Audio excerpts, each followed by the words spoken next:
Ok, veamos. Página 39. ¿Algún voluntario o voluntaria que pueda leer por favor la página 39 de su manual? ¿Alguien por ahí? A ver, alguien que quiera sumar sus puntos dentro del curso.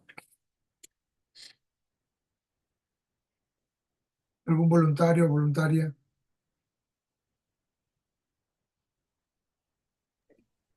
Cristian, yo, buenas noches. ¿Cómo estás, Shirley? Te escuchamos. Ya. Acto jurídico.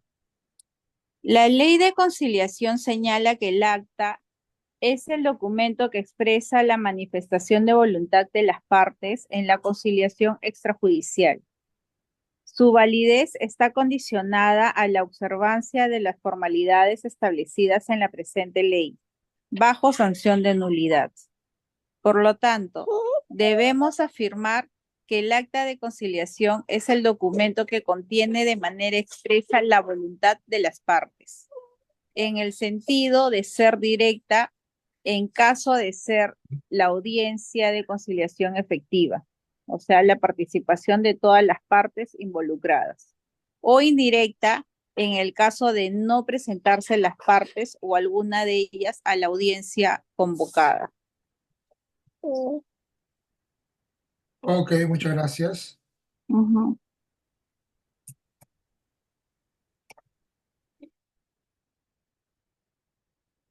Por favor.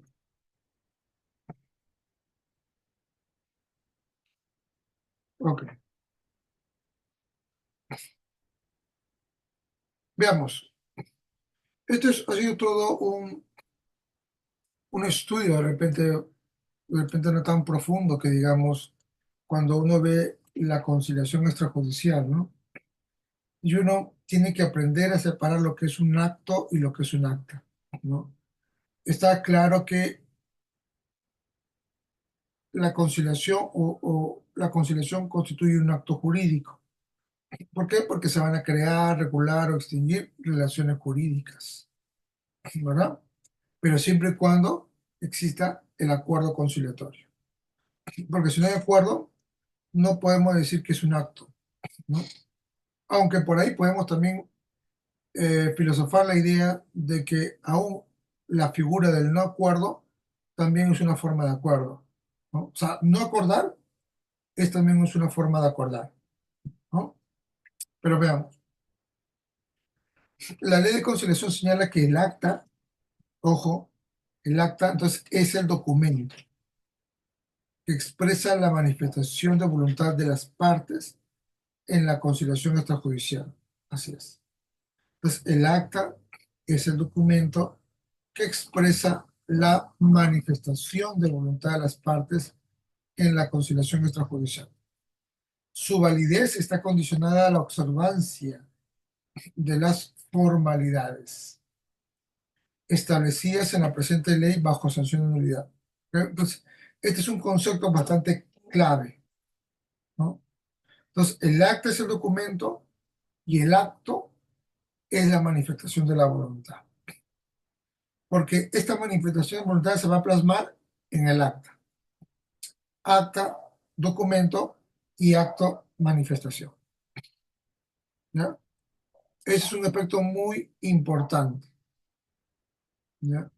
En la conciliación extrajudicial, su validez está condicionada, o sea, para que el acta de conciliación sea válido, debe tener ciertos requisitos, ¿no? Ciertas condiciones, ¿no? A la observancia de las formalidades. Cuando habla de las formalidades, está hablando específicamente de la forma como está contenido el acta de conciliación, ¿ya? La forma establecida en la presente ley bajo sanción de nulidad, ¿no? O sea, las formas, el formato del acta de conciliación, el procedimiento conciliatorio, ¿verdad? La participación del conciliador, todos esos son formalidades, ¿no? Todos son formalidades, ¿ya? Entonces, eso está condicionado, pero específicamente el acta en la forma, ¿no? Artículo 16 de la ley de conciliación, cuando uno habla de acta de conciliación. Dice, por lo tanto, debemos afirmar que el acta de conciliación es el documento que contiene de manera expresa la voluntad de las partes. No dice que contiene expresamente la voluntad del conciliador, o la voluntad del centro de conciliación, o la voluntad del Ministerio de Justicia, ¿no? O sea, eso también es parte, ¿no? de, de expresar la voluntad de las partes. Dice, en el sentido de ser directa y en caso de ser la audiencia de conciliación efectiva, la participación de todas las partes involucradas. Entonces, ahí también me da un concepto. ¿Qué es una conciliación efectiva? ¿No? ¿Qué entendemos por conciliación efectiva? ¿No? Está referido específicamente cuando las partes asisten a la audiencia programada. Eso es una conciliación efectiva, ¿no? Entonces, la conciliación efectiva no está en función al acuerdo, sino está en función a la participación de las partes en la audiencia de conciliación, ¿no?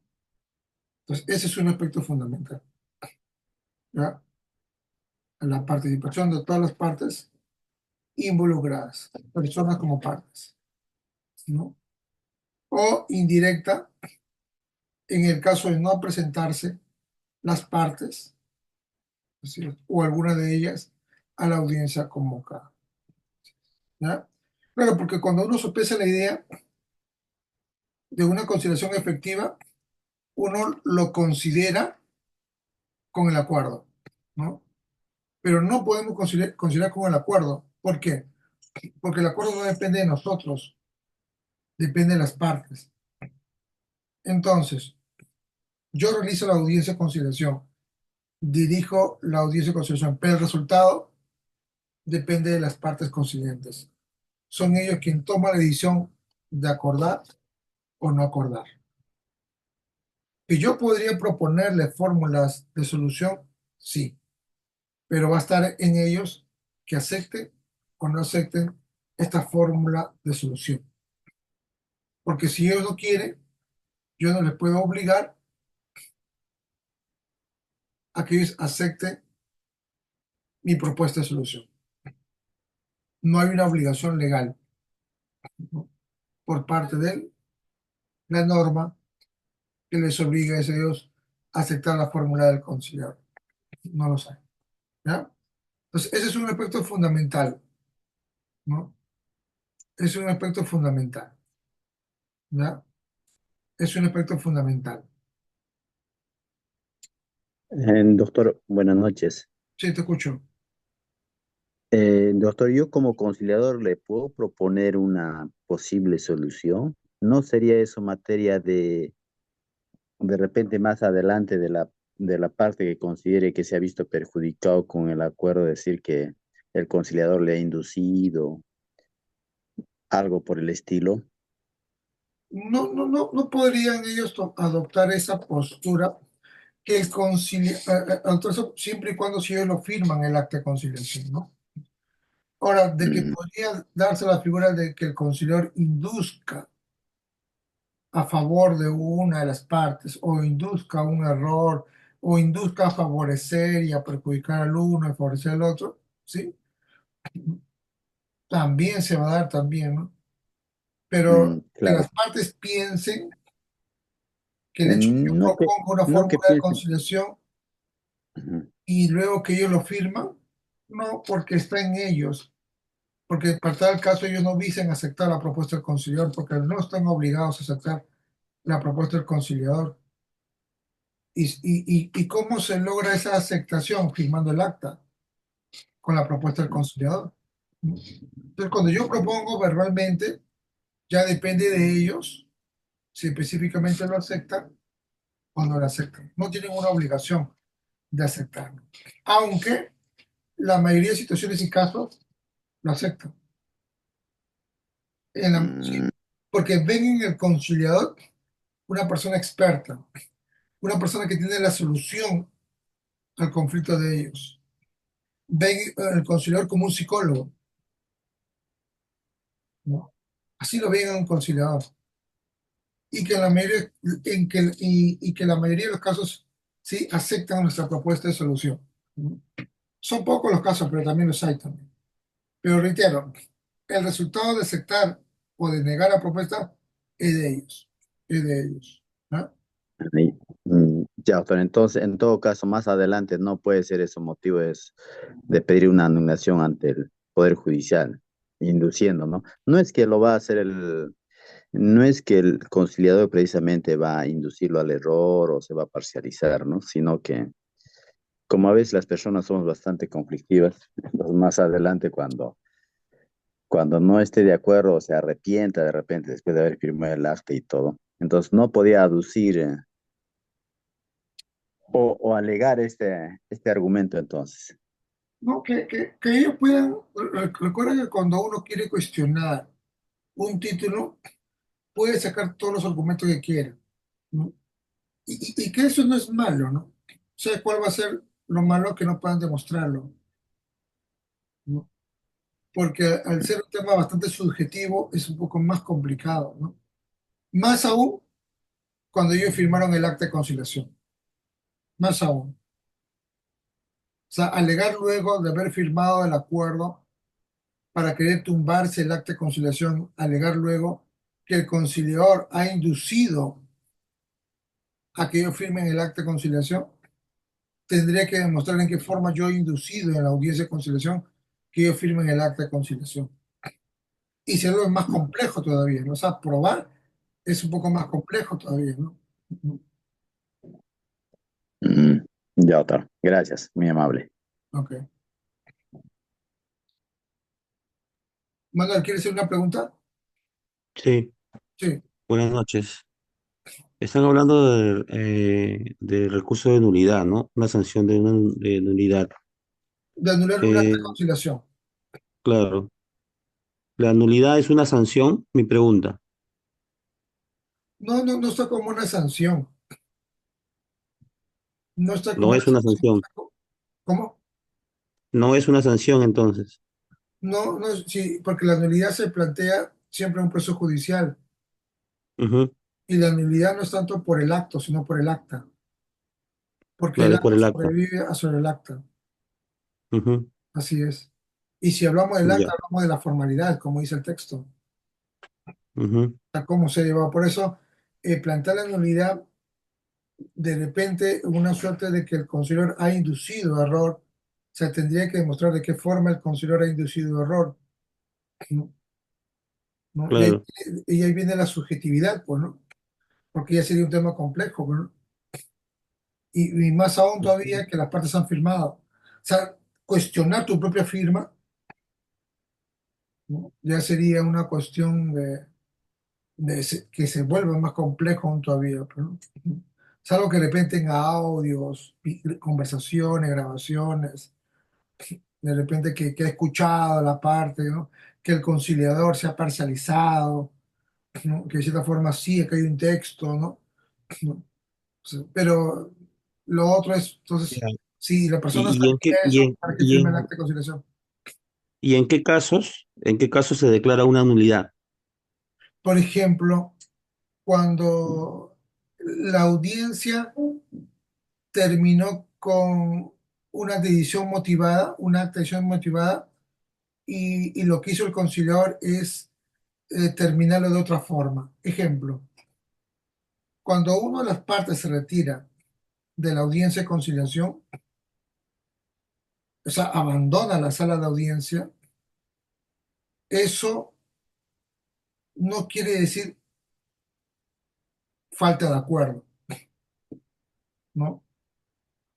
Entonces, lo que el conciliador debe hacer es levantar un acta de decisión debidamente motivada de que el invitado se retiró antes de haber culminado la audiencia. Ese es el tipo de acta que el conciliador debe elegir.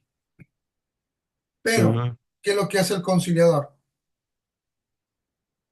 Toma o lo asume que el hecho de que el invitado se haya retirado como una suerte de falta de acuerdo. No, porque cuando yo levanto el acta por falta de acuerdo, el invitado también tiene que firmarlo conjuntamente con el solicitante, porque no ha Ujú. acordado. Pero el conciliador elige otro tipo de acta que no corresponde a los hechos. Esa acta es nulo.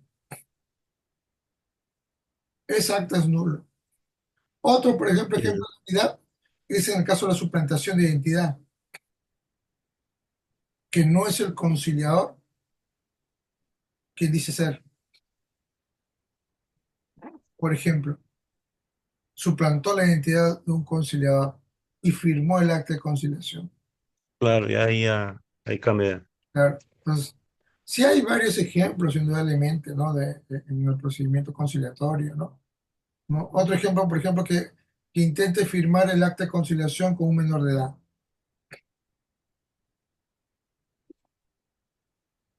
Mm, Nulo el acta, pues, ¿no? ¿No? Es nulo el acta. Por ejemplo, otro ejemplo, que hayas conciliado sobre una materia que no es conciliable. Por ejemplo, claro, rendición de cuentas. No es una materia conciliable, pero tú decidiste iniciar el procedimiento conciliatorio y levantar un acta de inexistencia por rendición de cuentas. Ese acta es nulo. Recuerden que en la teoría de la nulidad hay dos tipos de nulidades, ¿no? Las nulidades virtuales y las nulidades convencionales, las clásicas, ¿no? Cuando se habla de nulidades virtuales o dadas por ley, eh, no se tiene prácticamente que hacer mucho, porque el acta por sí mismo o por establecimiento de la norma de la ley, el acta es nulo. El acta es nulo. No tiene efecto jurídico. No, no tiene efecto jurídico. Por ejemplo, en el primer caso que les he contado a ustedes, el hecho de que el conciliador elija un tipo de acta distinto a lo que realmente debió elegir, ¿hay qué puede ser frente a ese acta? ¿Anular el acta de conciliación? No, porque el acta no va a tener efecto jurídico.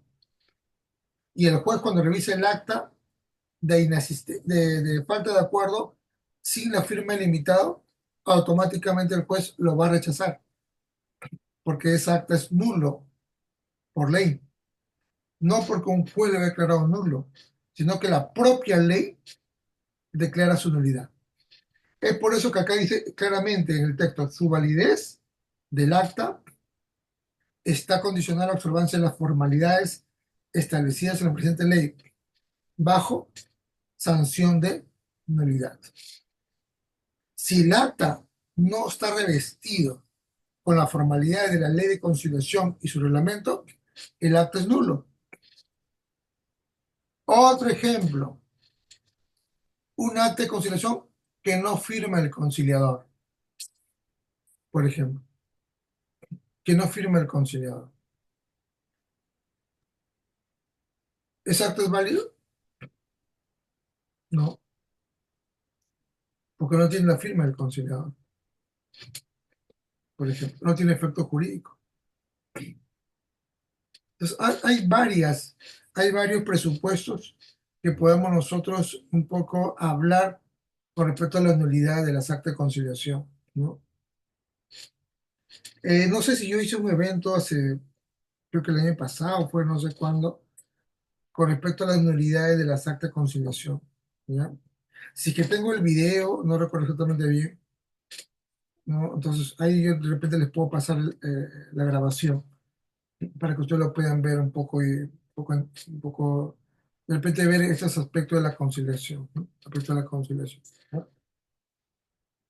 Veamos. ¿Alguna otra pregunta hasta ahí? Dice, ante ello se constituye necesario desarrollar los aspectos relacionados al acto jurídico. En tanto la conciliación extrajudicial se constituye un acto jurídico, así es. Entonces, el acta de conciliación constituye un acto jurídico cuando el procedimiento conciliatorio concluye con un acuerdo total o parcial. Entonces, es el acuerdo específicamente que va a darle denominación al acta como un acto jurídico, ¿no? Como un acto jurídico. Si no hay acuerdo, no es acto jurídico, ¿no? O sea, si sin asistencia no es un acto jurídico, porque tiene que haber el acuerdo. El acuerdo existe obligación recíproca y la obligación recíproca crea, regula, extingue o modifica. Porque si no hay acuerdo, ¿qué regulación puede existir? Si hay inasistencia, ¿qué regulación puede existir? No se creó ninguna relación jurídica, porque no hubo acuerdo o se levantó con inasistencia. ¿Ya? Ya que como desarrollaremos más adelante, el acto jurídico es la manifestación de voluntad destinada a crear, regular, modificar o extinguir relaciones jurídicas, y esa condición en el procedimiento conciliatorio solo se adquiere al momento de la emisión de un acta de conciliación con acuerdo total o parcial, donde se crea, regula, modifica o extingue relaciones jurídicas. Así es. ¿Alguien por favor podría leer el texto que está en pantalla? ¿Algún voluntario o voluntaria? Yo, doctor. ¿A partir de hecho, doctor, o hecho jurídico? Bueno, hecho, de hecho. A ver. Acto jurídico y otros relacionados con la interpretación de la ley de conciliación y su reglamento. Hecho. Inicialmente corresponde definir hecho. La Real Academia Española la define como algo que ocurre, la acción u obra o la cuestión a la cual se hacen referencia y que por sus efectos es recordado. Ahora, estos hechos pueden ser naturales cuando ocurren independientemente de la voluntad del hombre. El día, la noche, las lluvias, etc. Y humanos cuando participa en ellos el hombre. Hecho jurídico. El hecho jurídico es aquel hecho natural o humano que produce efectos jurídicos. Algunos tratadistas le denominan a los efectos jurídicos consecuencia jurídica.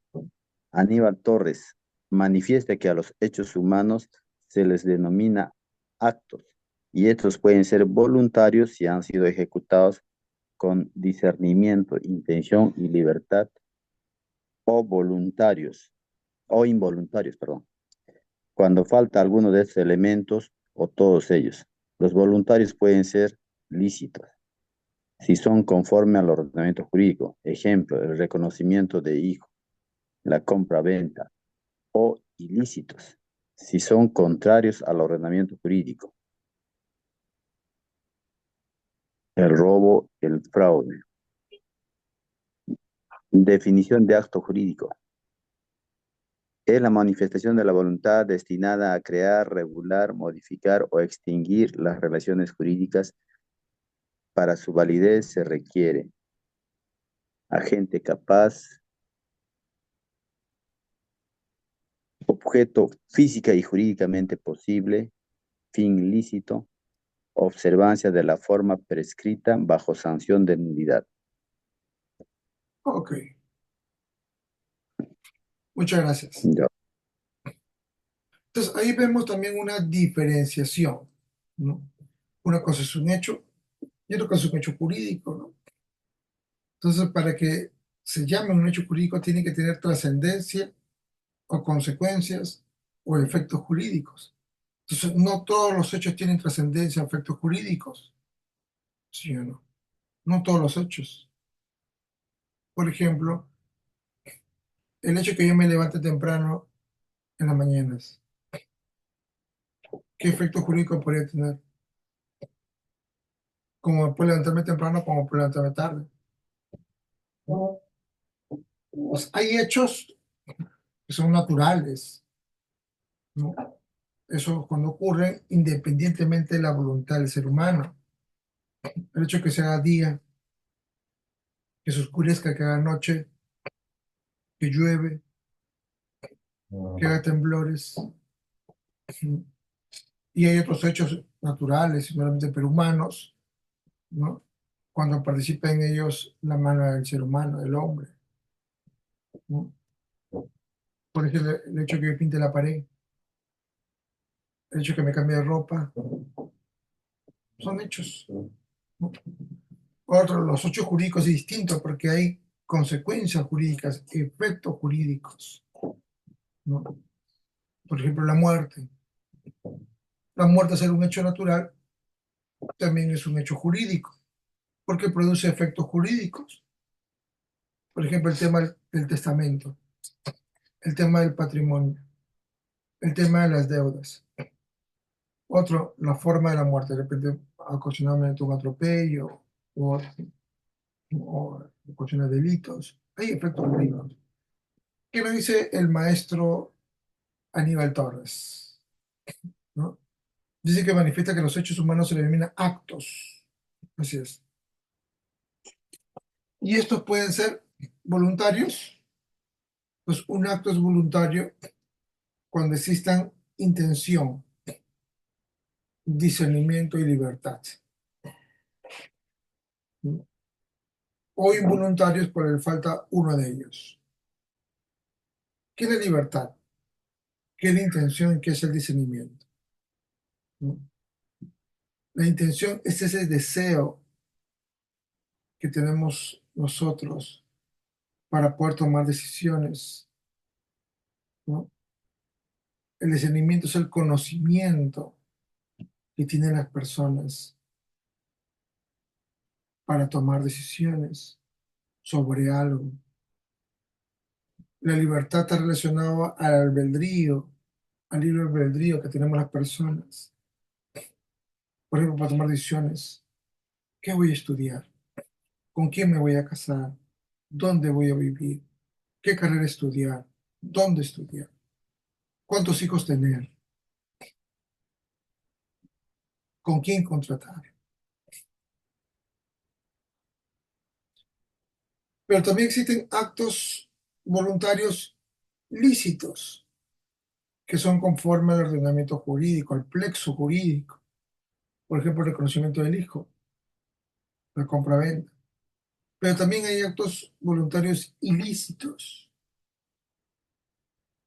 que son contrarios al ordenamiento jurídico. Por ejemplo, el robo, el fraude.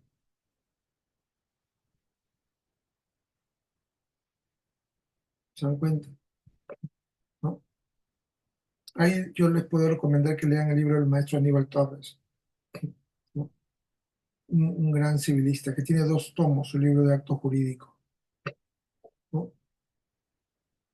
O creo que son, sí, tiene 2 libros o un libro de acto jurídico. ¿No? Definición del acto jurídico. La gente capaz, la persona, habla de la capacidad de ejercicio específicamente, ¿no? El objeto física y jurídicamente posible, si es, ¿no? Es jurídicamente posible o jurídicamente imposible. Acá habla de la posibilidad, ¿no? De la exigibilidad, ¿no? La finalidad lícita, no una finalidad ilícita, el fin lícito. Claro, tú no vas a de repente realizar un contrato de arrendamiento para vender droga, para vender órganos, ¿no? Para guardar lo robado, tiene una finalidad ilícita, ¿no? Observancia de la forma prescrita bajo su nulidad, así es, reviste las formas, siempre, ¿no? Y ahí tiene los requisitos para su validez. Dice, es el acto humano, voluntario, consciente que tiene como fin inmediato establecer entre las personas relaciones jurídicas. El acto produce una modificación en las cosas y en el mundo exterior porque así lo ha dispuesto el ordenamiento jurídico. Así es. Eso es un aspecto fundamental, ¿no? Es un aspecto fundamental.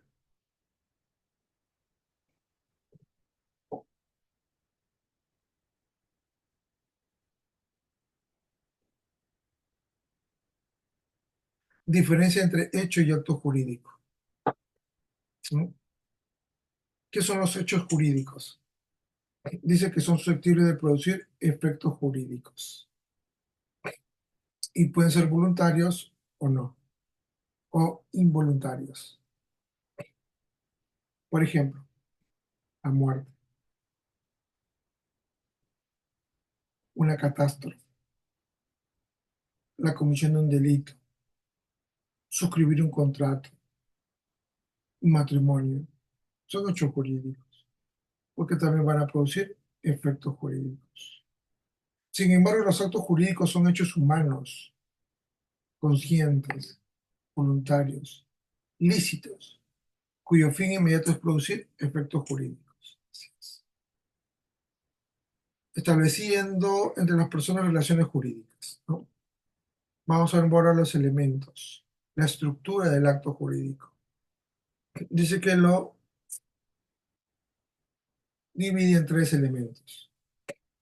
Los elementos esenciales son los componentes imprescindibles del acto. Si no existen estos elementos, no existe el acto jurídico. Por eso son los elementos comunes a todo acto jurídico y los requisitos necesarios para su validez y eficacia. El fin lícito, el agente, el objeto físico y jurídicamente posible y las formalidades conforme a ley, ¿no? Son los cuatro esenciales, primordiales. Si no, no existe el acto jurídico. Los elementos esenciales son los elementos constitutivos, por ejemplo, el matrimonio. Requiere de la manifestación de la voluntad de los contrayentes, capacidad y de ciertos requisitos para configurarse como un acto jurídico. Así, por ejemplo, en el caso de Perú, no es que te vas a casar con un menor de edad, ¿sí o no? No es que te vas a casar con un menor de edad. Entonces, ese es un aspecto fundamental, ¿ya? Fundamental.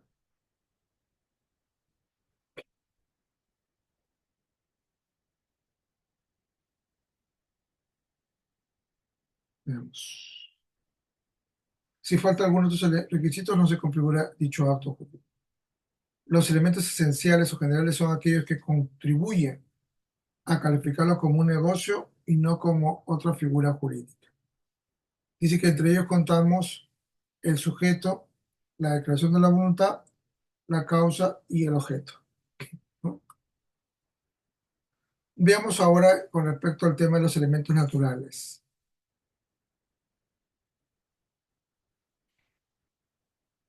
No son propiamente dicho ese componente de la estructura del acto jurídico. Por tradición se les suele considerar, pues no son verdaderos y propios de los elementos como los anteriores. Los elementos esenciales y los elementos primordiales son distintos de los elementos naturales, ¿no? Sino más bien dice que son efectos implícitos de todos determinados negocios. Así es. Son las consecuencias que derivan de la misma naturaleza jurídica de un negocio determinado. Por los elementos naturales o propios normalmente no inciden sobre la nulidad. Por ejemplo, ¿no? Firmo un contrato de arrendamiento con dos personas mayores de edad. Es un elemento natural. El otro elemento esencial era con respecto a la gente capaz. Estamos hablando de la capacidad de ejercicio, ¿no? Firmo un contrato de arrendamiento como un elemento natural para un alquiler de una vivienda o una casa. Porque no le voy a firmar un contrato de prestación de dinero, un contrato de mutuo, un contrato de préstamo de dinero, no, porque me está arrendando un departamento. Eso es lo que corresponde, es un contrato de arrendamiento, no un contrato de préstamo de dinero. Los elementos naturales o propios normalmente no inciden sobre la nulidad, pero contribuyen a tipificar la especie de negocio a que pertenecen. Son elementos naturales, por ejemplo, el saneamiento, ¿no? Sabemos si tú quieres venderte un mueble, tienes que sanearlo, ¿no? O sea, tiene que estar, ok, tiene que ser tuyo también de paso, ¿no? Salvo que tú seas administrador del inmueble y que tengas la representación para poder disponer en venta. Los intereses de un contrato de préstamo de dinero, ¿no? Es algo natural, ¿no? Porque cuando alguien, sobre todo en el caso de los bancos o las financieras, tú sabes que esto te va a generar un interés, sea mucho, sea poco, pero te genera un interés. Sabes que te va a generar un seguro de gravamen, sea mucho, sea poco, te va a generar, ¿no? Aun cuando no exista una cláusula dentro del contrato que lo regule, así es, porque está dado por ley, ¿no? En el caso de la SBS, Sistema de Banca de Seguros, ¿no? Aun así no esté, se entiende, ¿no? Los elementos accidentales, dice, estos resultan incorporados en el acto por disposición de la voluntad de los celebrantes, siempre que no desvirtúen su esencia o naturaleza y no están prohibidos por la ley, ¿no? A la posibilidad de su incorporación se asocia la calificación de los actos puros y los modales. Así es, ¿no? Los elementos accidentales solo son posibles de ser insertados en los actos modales, o los actos de modo, ¿no?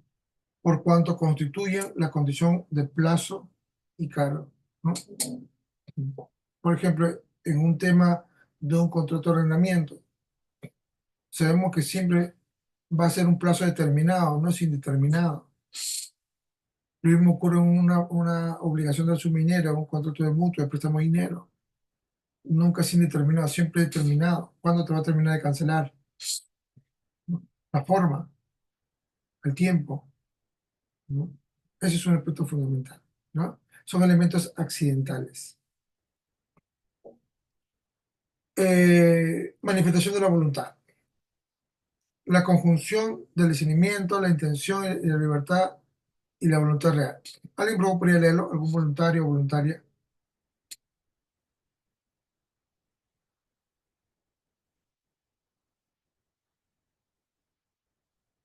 ¿Alguien puede leerlo, por favor?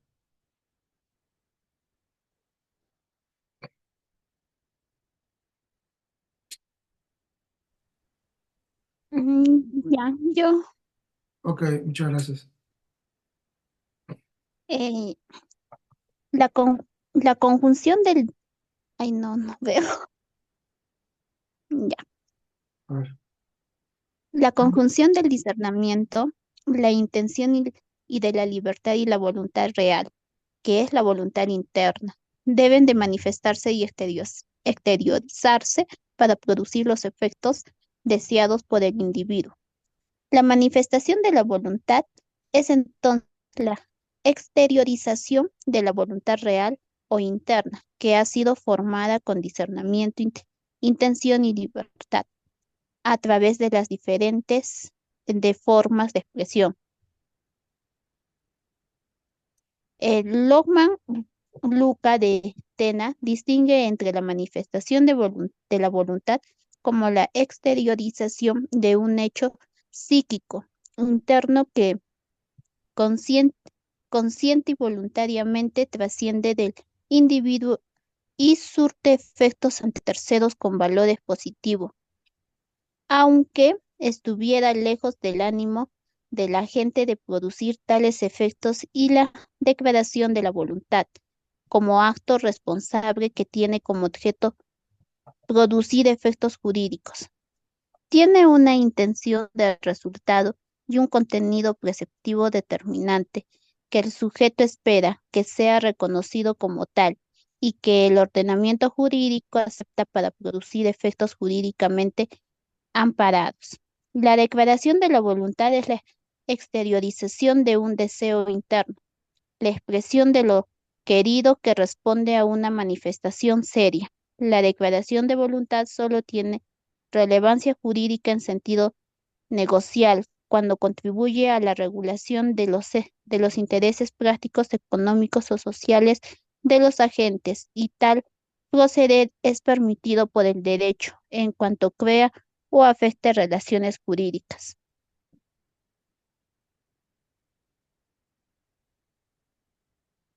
El artículo 141 del Código Civil peruano, modificado por el artículo 1 de la Ley 27.291, publicada el 24 de junio del 2000, señala que la manifestación de voluntad puede ser lo-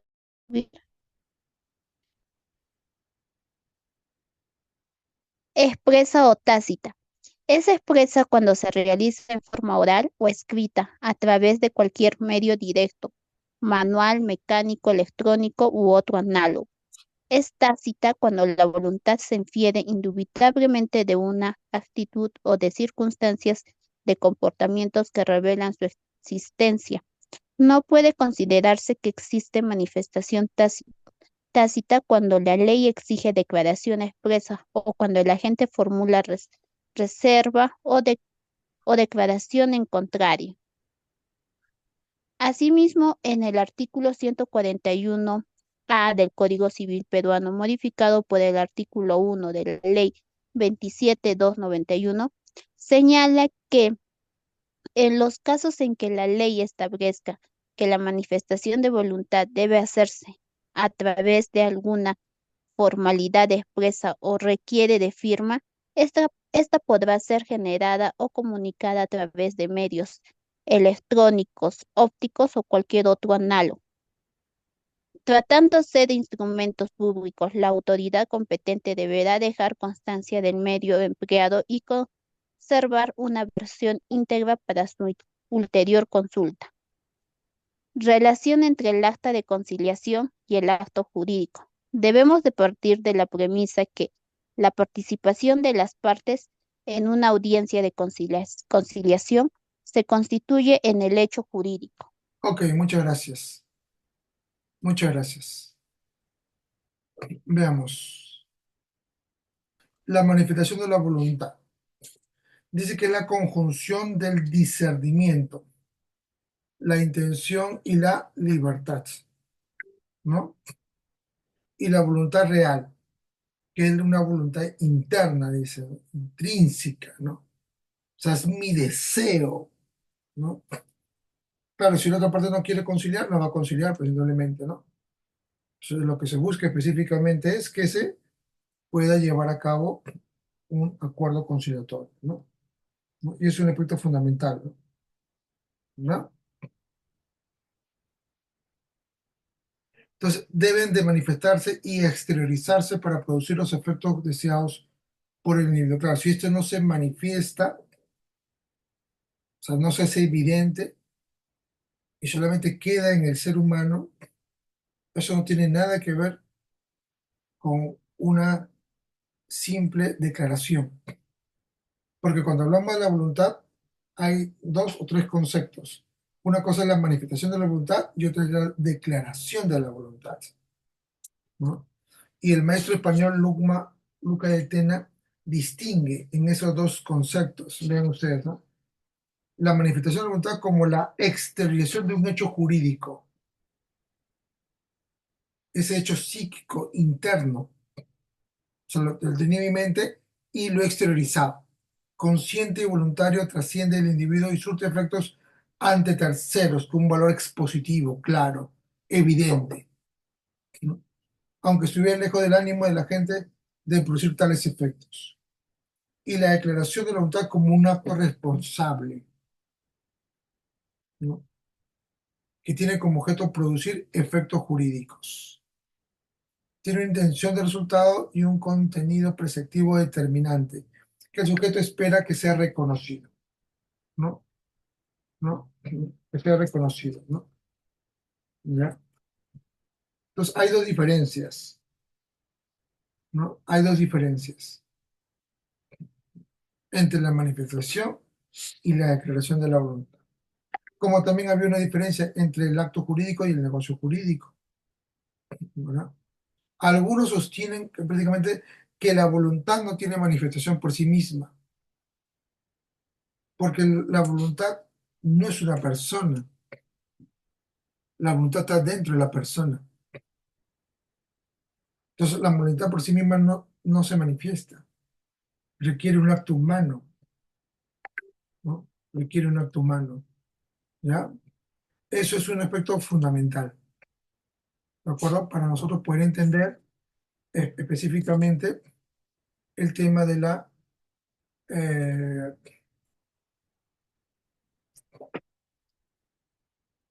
de la manifestación de la voluntad, ¿ya? Entonces, acá habla de la manifestación de la voluntad, es entonces la exteriorización de la voluntad real o interna que ha sido formada con discernimiento, con intención y libertad, ¿no? Lo que mencionaba específicamente el maestro civilista Aníbal Torres Vázquez, ¿no? A través de formas de expresión. Ahora, ¿qué dice la ley de conciliación y su reglamento con esto? Que sí lo habla, ¿ya? Que sí lo habla. Vean ustedes con respecto al tema de la ley de conciliación, que también lo menciona, vean ustedes, ¿no? Está si no me equivoco, en el artículo número 3. ¿Ya? Voy a salir acá, ¿ok? Para que ustedes vean. Así es, autonomía de la voluntad. Entonces, una cosa es la manifestación de la voluntad, otra cosa es la declaración de la voluntad y otra cosa es la autonomía de la voluntad. Realmente es muy vasta información, es bastante complejo la información. Realmente cuando uno estudia la teoría de la voluntad, la teoría de los actos propios y la teoría de los actos impropios, ¿no? Realmente es todo un bagaje de teorías, ¿no? El artículo 3 menciona con respecto a la autonomía de la voluntad, ¿no? Y sin ir un poco más a teorizar este tema de la conciliación con respecto a la voluntad, ¿ya? Porque la norma no habla mucho de la forma de la manifestación de la voluntad. Solamente me habla de la autonomía de la voluntad. Dice la conciliación, el artículo 3 de la ley de conciliación, la 2872, dice que la conciliación es una institución consensual. Entonces, no es una institución arbitraria. O sea, se da mediante el consenso, ¿no? En tal sentido, los acuerdos, ¿no?, adoptados obedecen exclusivamente y únicamente a la voluntad de las partes. No dice que obedece a la voluntad del conciliador. No dice que obedecen a la voluntad del Ministerio de Justicia, ¿no? Obedece única y exclusivamente a la voluntad de las partes. O sea, en ellos está su manifestación, porque ellos tienen la autonomía de tomar decisiones. Ellos pueden aceptar la propuesta del conciliador, como también lo pueden denegar, ¿no? ¿Se dan cuenta? Entonces, eso es un aspecto también fundamental, ¿ya? ¿Alguna pregunta?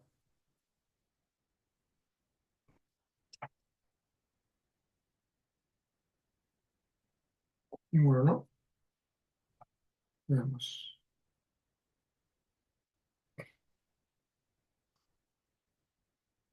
Sigamos. Cierro la ley. Sigamos. La declaración de la voluntad es la exteriorización de un deseo interno, la expresión de lo querido que responde a una manifestación seria. La declaración de la voluntad solo tiene relevancia jurídica en un sentido negocial, cuando contribuye a la regulación de los intereses prácticos, económicos, sociales de los agentes. Y tal proceder es permitido por el derecho en cuanto crea o afecta relaciones jurídicas. Así es, ¿no? El artículo 141 del Código Civil peruano, bueno, ya vimos solo con respecto a la manifestación de la voluntad. Ahora, ¿qué es lo que ocurre específicamente? ¿Qué es lo que ocurre específicamente en la conciliación, ¿no? ¿Hablamos de una manifestación expresa o hablamos de una manifestación tácita? ¿No? ¿De qué hablamos? Hablamos de una manifestación expresa. No existe en la conciliación tácita, ¿ya? Acá en la conciliación no se sobreentiende. Acá tiene que ser literal, textual, expresado, ¿ya? ¿Podría haber otras formas de actos jurídicos manifestados en forma tácita? Sí, pero en el caso de la conciliación no. Siempre va a ser expresa. Dice, es expresa cuando se realiza en la forma oral o escrita o a través de cualquier medio directo, manual, mecánico, electrónico u otro análogo, ¿no? U otro análogo. Es tácita cuando la voluntad se infiere indubitablemente de una actitud o de una circunstancia de comportamiento que revela su existencia, ¿no? Por ejemplo, si la parte no asiste a la audiencia de conciliación, yo no puedo inferir que no vino porque no quiere conciliar, ¿sí o no? ¿No? Porque podríamos de repente crear hipótesis mencionando que de repente no vino porque se olvidó, o también puede ocurrir el caso no vino porque no quiere conversar con la persona, o no vino porque no quiere acordar, ¿no?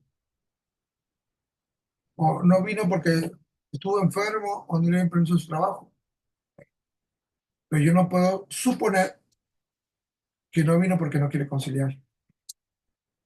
¿Se da cuenta? Entonces, podríamos crear varias situaciones, ¿ya? No puede considerarse que existe manifestación tácita cuando la ley exige una declaración expresa. Así es. En el caso de la conciliación, al ser una manifestación de la voluntad y que obedece única y exclusivamente a la voluntad de las partes, entonces tiene que ser expresa. Vamos a suponer, miren, ¿ah? Una idea. Perfecto, doctor. No vino, ¿no? Pero envió una carta notarial al centro de conciliación. ¿Qué diciendo? Se allana el procedimiento, se allana a las pretensiones solicitadas, a las propuestas solicitadas en la solicitud de conciliación. Perfecto. ¿Ha manifestado su voluntad por escrito? Sí. Yo debería considerar eso en el acta de conciliación. O sea, no vino, pero envió una carta notarial allanándose a la pretensión del solicitante. Yo debería considerar, ¿no?, específicamente, ¿no?, una suerte de, de una manifestación de su voluntad en allanarse con el acuerdo, con la pretensión solicitada por el solicitante. Si yo hiciera eso, la pregunta es, ¿quién me va a firmar el acta de conciliación? ¿Qué efectos jurídicos tiene esa carta notarial en el procedimiento conciliatorio?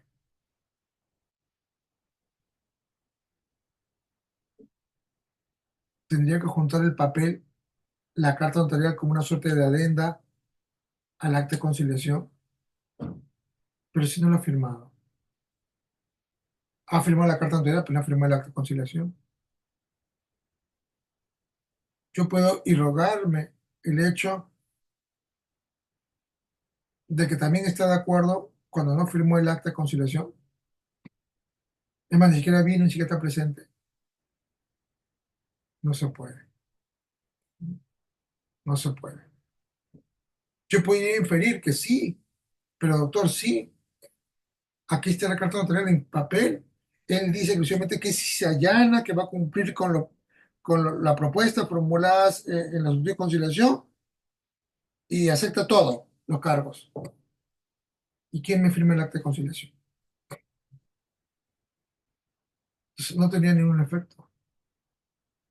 El efecto es cuando venga y me firme el acta de conciliación. ¿Qué podría pasar si a los minutos cambia de opinión? ¿Quién tendría la culpa? El conciliador. ¿Qué te asegura que él va a mantener esa posición siempre?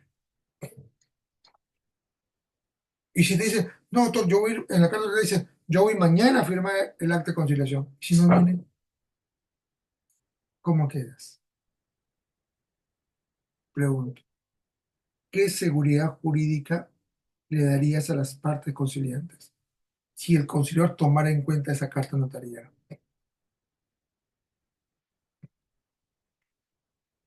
No hablo de la seguridad jurídica activa, ni tampoco hablo de la seguridad jurídica pasiva.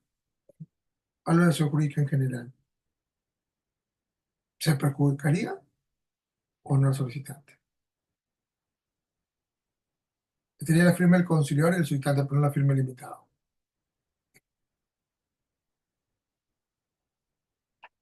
Entonces, en la ley específicamente de conciliación, no hablo de la forma de la manifestación de la voluntad. La única forma nada más que podemos deducir, interpretar, es una manifestación expresa, nada más. Sino de qué consenso hablamos. Cuando dice que se da la conciliación consensual. ¿Con quién vas a consensuar? ¿Con el papel? Sí. Y es única y exclusivamente a la voluntad de las partes. Son ellos que aceptan o no acordar. Yo siempre he dicho, el hecho que las partes me firmen el acta de conciliación, ya prácticamente aceptaron todo lo demás. Basta que las partes firmen el acta de conciliación, aceptaron todo lo demás. O cuando la gente formula reserva o declaración en contrario. Bueno, en la conciliación no hay ni una reserva, ¿no? Que podrían de repente no estar de acuerdo en la conciliación, con las pretensiones solicitadas, sí, claro. Pero tendría que venir, asistir a la audiencia de conciliación. No hay otra forma. Así sea la conciliación presencial o sea la conciliación virtual. Así lo sé. ¿No? Así lo sé. Preguntas.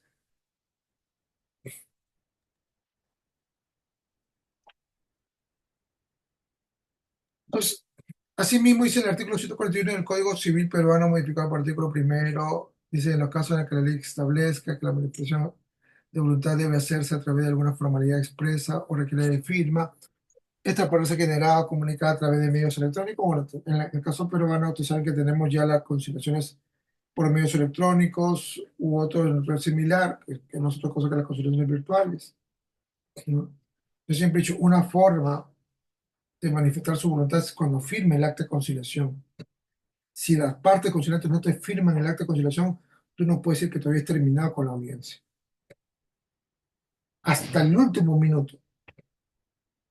Si es que no lo firman, no, no podrías irrogar específicamente que el acta del procedimiento culminó, porque si no firmó el acta de conciliación. Ahora, es en el caso de repente de que existan acuerdos y bueno, pues, no firman los acuerdos. Pero si estamos frente a un caso de inasistencia, ¿no? No vino y tiene que levantar un acta de inasistencia, ¿no? No puede considerarse que existe manifestación tácita cuando la ley exige creación expresa, ¿no? ¿Ya? La relación entre el acta de conciliación y el acto jurídico. ¿Hay una relación? Claro que hay una relación. Dice, debemos de partir de la premisa que la participación de las partes en una audiencia de conciliación se constituye como el hecho jurídico, porque va a traer efectos jurídicos. Su sola presencia convalida los errores en el procedimiento. Ejemplo, notificates mal. Notificación con documentación incompleta, notificación defectuosa, plazos irregulares. Pero vino, pero vino, pero no vino por tu notificación. Vino porque la otra parte le pasó la voz, le dio una llamadita, le whatsappeó, le mensajeó, le escaneó, ¿no? Ahí vino. Su presencia convalidó tus errores en la notificación.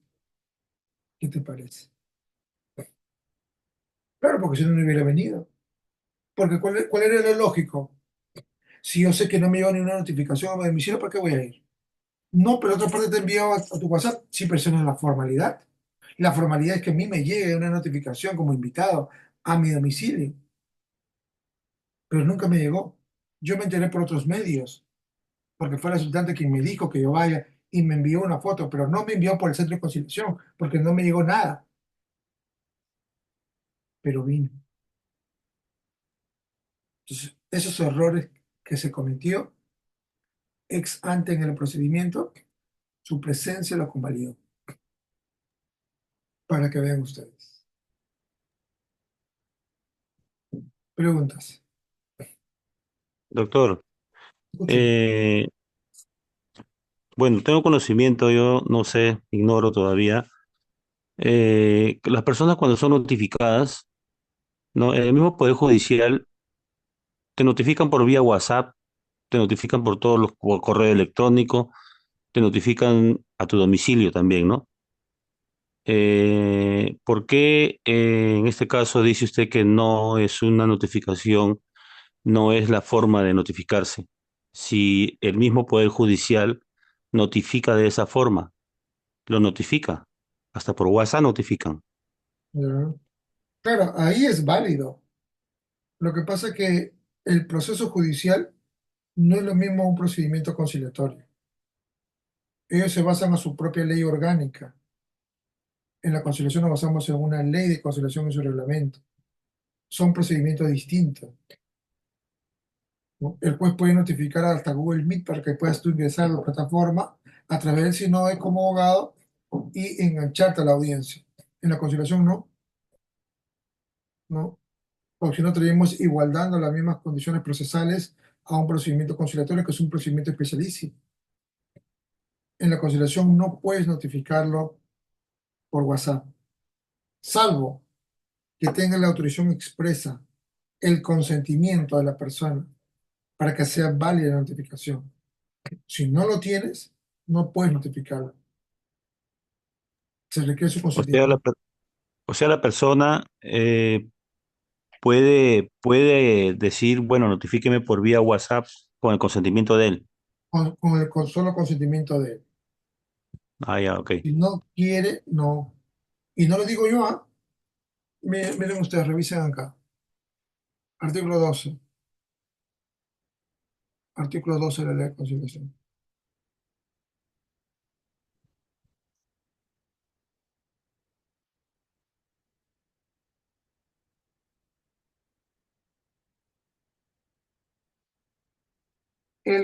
Acá, esta parte de acá. Esta párrafo de acá. Pero acá habla de una conciliación por medios electrónicos, ojo.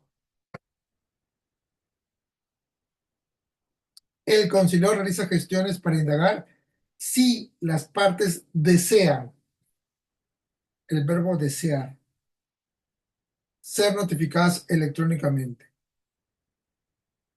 para así definir el medio de comunicación correspondiente. Caso contrario o contrario censo, la notificación se realiza en el domicilio. O sea, si yo no quiero que me notifiques, no me vas a notificar por WhatsApp.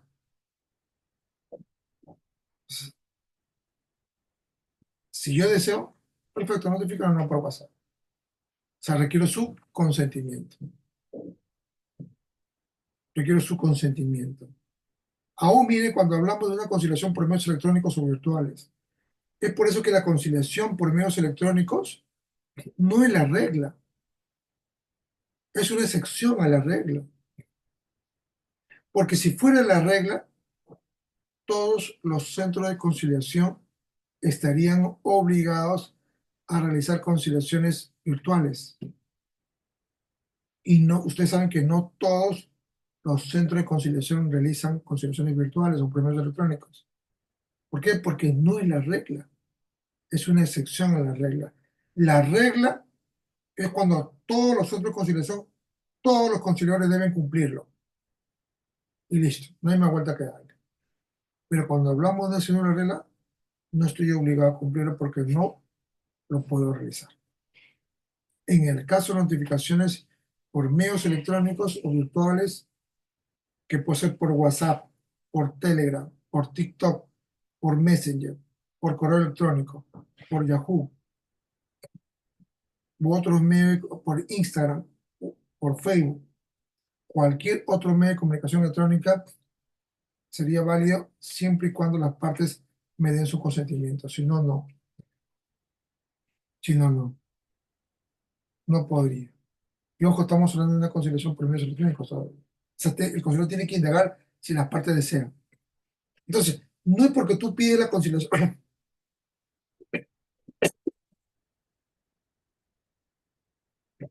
no es porque se pide la conciliación por medios electrónicos se te va a dar. No, no es así. No.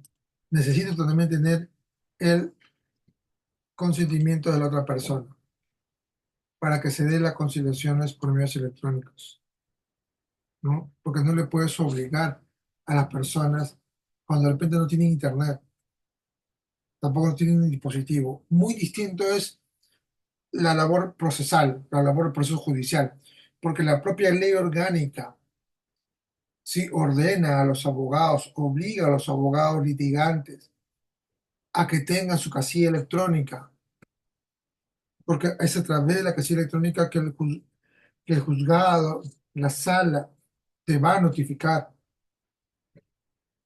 ¿no? Y te da plazo para la contestación, para la apelación, ¿no?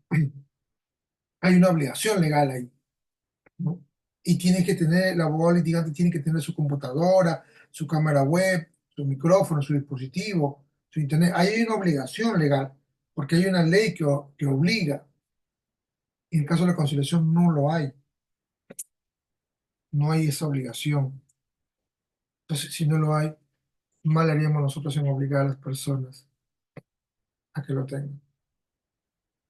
Ya, después, más adelante en el curso, vamos a hablar con respecto a las conciliaciones por medios electrónicos.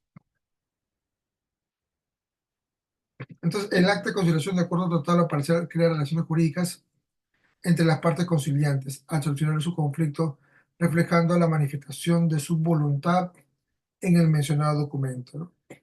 Asimismo, para que sea considerado un acto jurídico, deberá adicionalmente cumplir con los requisitos establecidos en el Código Civil para su validez, tales como la capacidad del agente que celebra la conciliación, objeto física y jurídicamente posible, fin lícito y observancia de la forma prescrita bajo constitucionalidad. Son los presupuestos, ¿no?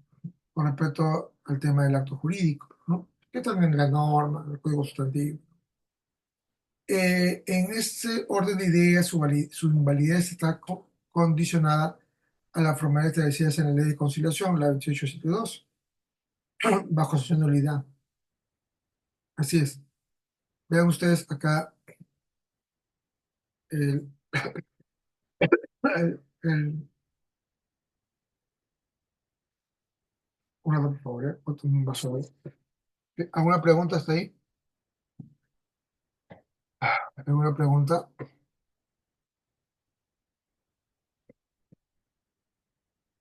¿Alguna pregunta? ¿Alguna duda? Un rato, por favor, ¿eh?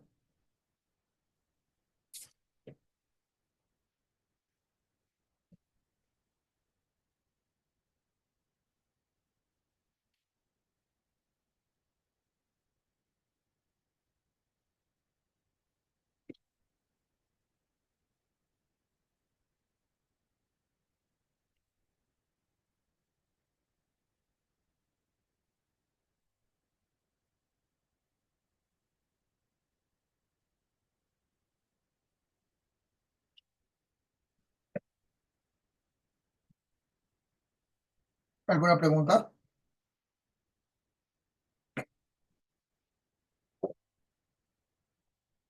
Veamos. Bueno, lo mío quedó claro, muy claro con respecto a las notificaciones, doctor. Ok, gracias. Veamos un poco, ya bueno, el acta de conciliación, claro, ley de conciliación bajo sesión de nulidad, ¿no? Eso también lo menciona también en la ley de conciliación. Vamos a verlo un rato, por favor, sacar la ley, nuevamente. Es el artículo 16, el acta de conciliación. Pero pueden ir revisando, ojo, ya ustedes tienen la ley actualizada. Tienen la ley actualizada, pueden ir revisando, imprímela también de paso. Imprímela a colores para que lo rayen, lo marquen ahí, pues, ¿no? Artículo 16, acta de conciliación. El acta de conciliación es el documento que expresa la manifestación de la voluntad, ¿no? Entonces es expreso, no es tácito, ¿no? Expresa la manifestación de la voluntad de las partes en la conciliación en la conciliación extrajudicial. Y ahí acá aclara, ¿no? La manifestación de la voluntad de las partes. No dice la manifestación de la voluntad del conciliador. O sea, no es porque yo quiera, ellos tienen que aceptar. El acta de conciliación debe contener necesariamente una de las formas de conclusión del procedimiento conciliatorio señalado en el artículo anterior. Luego vamos a ver la forma de conclusión del procedimiento conciliatorio, ¿verdad? Pero ustedes tienen el acta de conciliación, deberá contener lo siguiente. Y ahí ustedes lo pueden revisar en su casita, todo el artículo 16. Todo el artículo 16.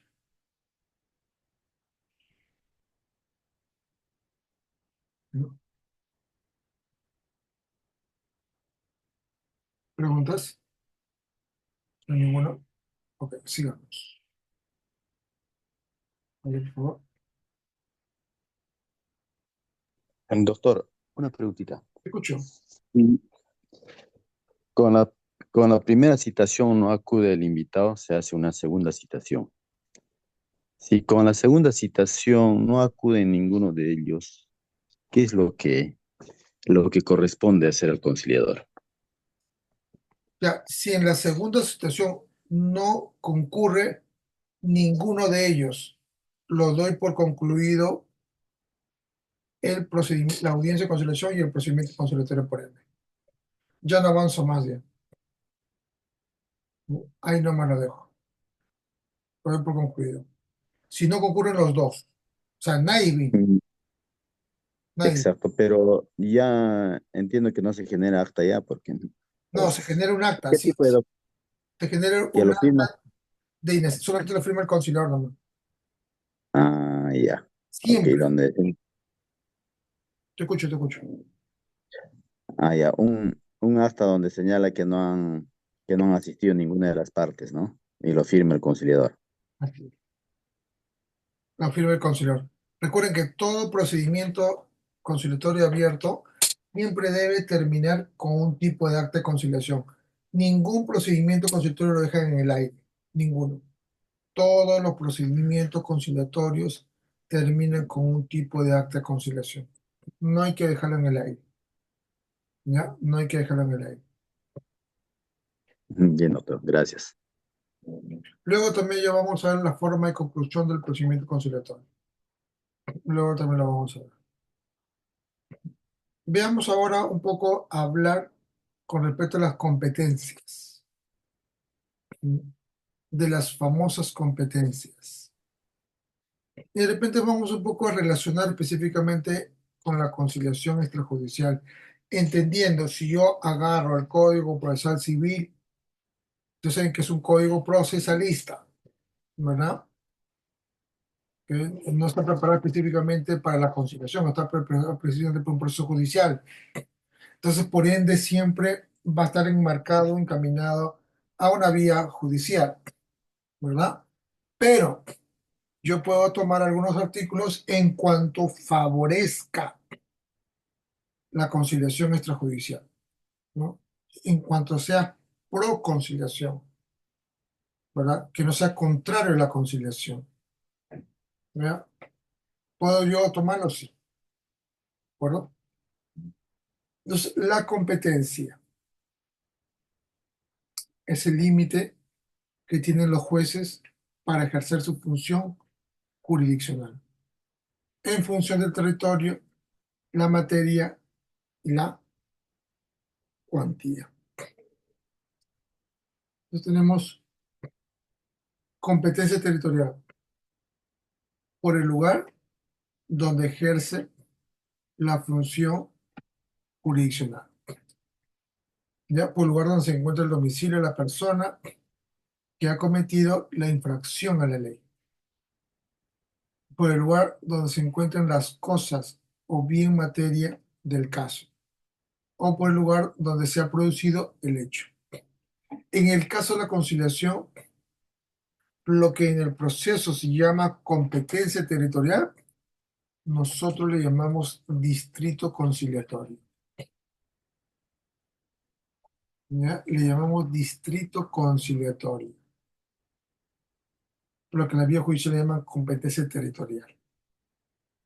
Bueno, por el lugar donde se encuentran las cosas o el bien materia del caso o por el lugar donde se ha producido el hecho. Eso sí, subrayo. ¿De acuerdo? Entonces, si yo tengo un centro de conciliación en Juliaca, entonces y estoy autorizado, entonces debo entender que mi centro de conciliación va a trabajar conciliaciones en Juliaca, ¿no? En Juliaca, ¿verdad? Porque Juliaca es considerado un distrito conciliatorio. Si yo tengo un centro de conciliación acá en Lima, pues puedo conciliar todo Lima Metropolitana y el Callao, porque Lima Metropolitana y el Callao son considerados un solo distrito conciliatorio, ¿no? Doctor, Sí, te escucho. disculpe la interrupción. En el ejemplo que usted señala, si su centro de conciliación, o mi centro de conciliación, perdón, está en Juliaca, y son dos personas que radican en Lima, por ejemplo, su conciliación deben realizarlo en Lima. En el ejemplo que usted ponía ayer, por ejemplo, indicando que por motivos de trabajo, de negocios, de repente se encuentran en Juliaca, ¿no? Y, y se ponen de acuerdo, pueden acudir al centro de conciliación de Juliaca a solucionar su controversia, a conciliar. Ya, Y, y también, aun si no llegan a una conciliación, este acta le va a servir para iniciar el proceso judicial que lo va a hacer en Lima en este caso. ¿Es correcto, doctor? sí. A ver, cuando las partes, ambos, estamos hablando de los dos, deciden conciliar, ¿no? Pueden hacerlo en cualquier parte del Perú.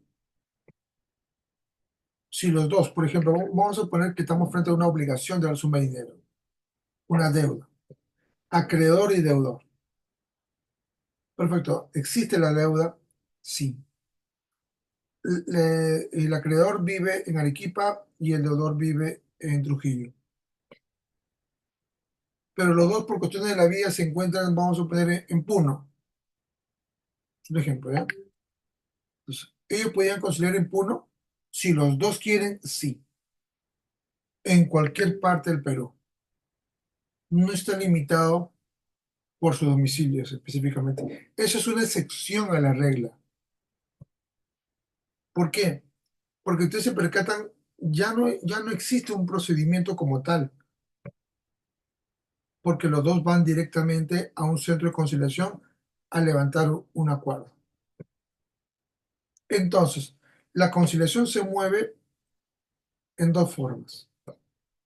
Una forma es cuando las dos partes en conflicto van juntos al centro de conciliación a conciliar y se puede realizar la audiencia inmediatamente en el mismo día, en la misma hora. O cuando solamente una de las partes afectadas solicita la conciliación, tendría que notificar al otro. Se abre un procedimiento conciliatorio. Entonces, por un caso, los dos pueden ir juntos a un centro de conciliación, sí. Por otro caso, el afectado acude al centro de conciliación para que se notifique al otro, que es distinto. Hay dos formas de poder llevar a cabo un procedimiento conciliatorio, ¿no? En el ejemplo que les he mencionado, específicamente, si los dos van juntos, no hay ningún problema, porque no hay procedimiento, no hay plazos. Los dos quieren conciliar. Y si hay espacio, si hay conciliador o hay tiempo en el centro de conciliación, perfectamente. Lo hacen en el momento. Fueron a las 10 de la mañana, perfecto. A las 11 de la mañana se van con su acta. ¿Es válido eso? Sí, es válido. Es válido. ¿En eso te basabas, estimado Jorge? ¿Te estabas preguntando?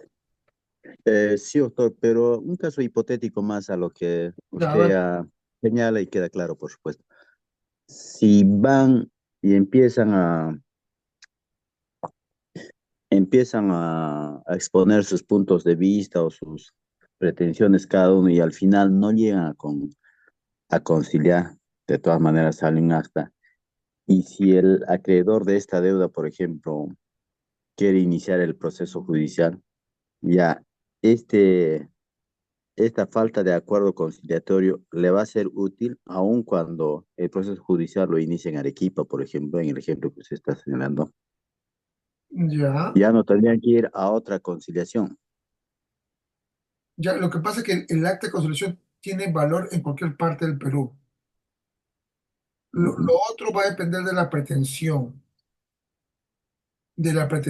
específicamente, que es el conflicto en sí mismo, ¿no? O sea, claro. el lugar donde vas a activar la vía judicial va a depender mucho del conflicto, la pretensión, ¿no? Eso sí va a depender mucho de eso, va a depender mucho de eso, ¿no? Por ejemplo, ¿no? Si no lograron conciliar, vamos a suponer en Arequipa, ¿no? En Moquegua, no lograron conciliar en Moquegua. Perfecto. El centro de conciliación levantó un acta de conciliación por falta de acuerdo o inasistencia, no sé, por el ejemplo que tú me das. Perfecto, ¿no? Entonces no me queda más remedio que demandarlo a la otra persona. Y en la demanda yo tendría que específicamente ver el tema del domicilio del demandante o el demandado. Y eso es lo que queremos ver ahora con respecto a las competencias territoriales, ¿no? Si es viable o no es viable. Y ustedes saben que la competencia va a depender mucho de los domicilios, ¿no? ¿No? Eso es lo que va a depender bastante, ¿ya? Ya, doctor, gracias. Ah, Doctor, buenas noches. Disculpe, no sé si puedo intervenir. claro, claro, claro. Doctor, bueno, dándose el caso de la competencia territorial, ¿no? Así como usted manifiesta, sería dable, doctor, que, por ejemplo, yo soy de la ciudad de Moquegua, ¿no? Se me notifique poder asistir, o sea, en este caso como una parte, no como conciliadora, sino como parte, ¿no? Se me pueda notificar para que yo pueda asistir a una conciliación a otro distrito que es, por ejemplo, Hilo, ¿no? Que es otra provincia, sabiendo de que la parte que está pidiendo la conciliación, ya, también tiene su estudio jurídico aquí, ¿no? O tiene su empresa aquí en la ciudad de Moquegua. ¿Es factible esa situación, doctor? Ya, ¿sobre qué pretensión es específicamente? ¿Cuál es el Por ejemplo, conflicto? para una conciliación, por ejemplo, de dar suma de dinero, ¿no? En el caso de, Obligación de de esta situación. sumeña. Así es. Ya. El acreedor, el deudor, ¿dónde vive? El deudor vive en Moquegua. El acreedor, El acreedor tiene su empresa en Moquegua. O sea, supuestamente es un abogado de Lima, pero que también tiene funciones dentro de Moquegua, ¿no? ya. Entonces, Entonces, el el, detalle es de que quiere conciliar, pero con un centro que se encuentra en la provincia de Hilo. ya, distinto, el deudor vive en Moquegua, dices, ¿no? Exacto. Y el acreedor vive También en Moquegua. en Moquegua. Pero el acreedor quiere invitarlo a conciliar al deudor en un centro de conciliación de Hilo. Así es, doctor. Ya, ahí no se podría. ¿Por qué no se podría? Porque, para comenzar, el doctor vive en Moquegua y, y desde Hilo no podría notificarlo a Moquegua, porque Hilo es un distrito conciliatorio distinto al otro. Entonces no se podría por el tema de los distritos conciliatorios. Hilo es un distrito conciliatorio distinto al distrito conciliatorio de Moquegua. Eso para comenzar. Segundo, el deudor vive específicamente en Moquegua, no vive en Hilo. Entonces, por ende, por el domicilio del deudor, tendría que buscarse un centro de conciliación en Moquegua, ¿no? Obligatoriamente. En Obligatoriamente. estos casos, doctor, ¿qué se les Pero, puede aconsejar a las partes, ¿no? O sea, nosotros conociendo como conciliadores esta situación y nos vienen a preguntar, ¿no? Por AOV, ¿qué se les puede referir? O sea, ¿o qué procede frente a una situación a la que yo le estoy exponiendo? no, ahí lo que es correcto es que se busque un centro de conciliación en Moquegua, porque ahí viven para comenzar el acreedor y el deudor, entonces tiene que ser un centro de conciliación en Moquegua. Ahora, si supongamos intenta el acreedor llevar su solicitud de conciliación a Hilo, el centro de conciliación de pleno derecho tiene que rechazar esa solicitud de conciliación porque no alcanza su competencia para poder conciliar hasta Moquegua. No alcanza. Porque repito, en caso de conciliación siempre está separado o dividido por distrito conciliatorio. Siempre, siempre. ¿Ya? Siempre. Ese es un aspecto muy fundamental, muy fundamental. ¿Ya? Sí, doctor, yo le pregunto esta situación porque se ha dado casos aquí en Moquegua, Ya, justamente de ello, ¿no? Yo ahorita trabajo apoyando a un centro de conciliación y ya, hemos visto este tipo de casos, ¿no? De que los abogados, normalmente son de Lima, tienen un estudio jurídico aquí en esta ciudad de Moquegua, pero invitan a conciliar a a otra provincia. Y los centros de conciliación muchas veces se han prestado para estas situaciones, y esto lo hemos visto en casos de vulnerabilidad contra jubilados, por ejemplo, ¿no? Quienes no pueden a veces, ya por su condición de salud y de edad, no pueden apersonarse hasta la ciudad de Hilo, y a veces en las actas de conciliación que les hacen llegar es pues donde ellos simplemente no asisten o han sido no notificados debidamente. ¿No? Entonces, por eso es que yo le consultaba, ¿no? Porque esto hemos tenido reiteradas veces y es una situación que lo estamos viviendo actualmente aquí en Moquegua.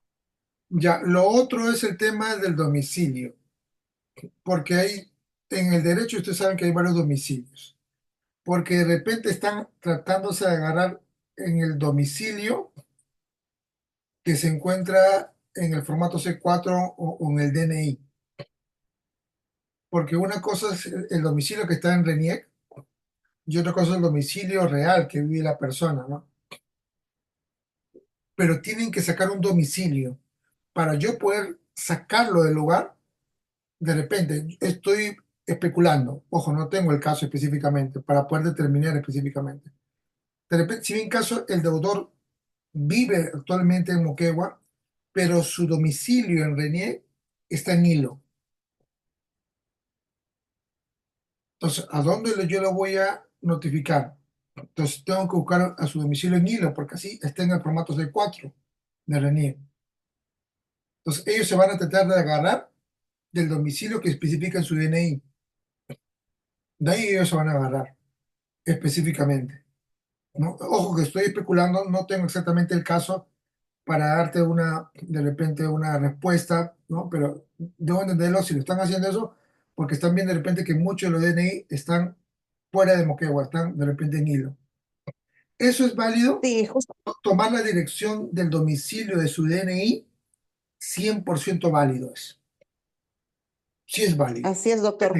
Justamente nosotros revisando la documentación, pues el DNI figura en Moquegua, su domicilio real también figura en Moquegua, y es por eso que nos sorprendía mucho de que sea un centro de conciliación de otra provincia la que tenga que intervenir en este tipo de casos, ¿no?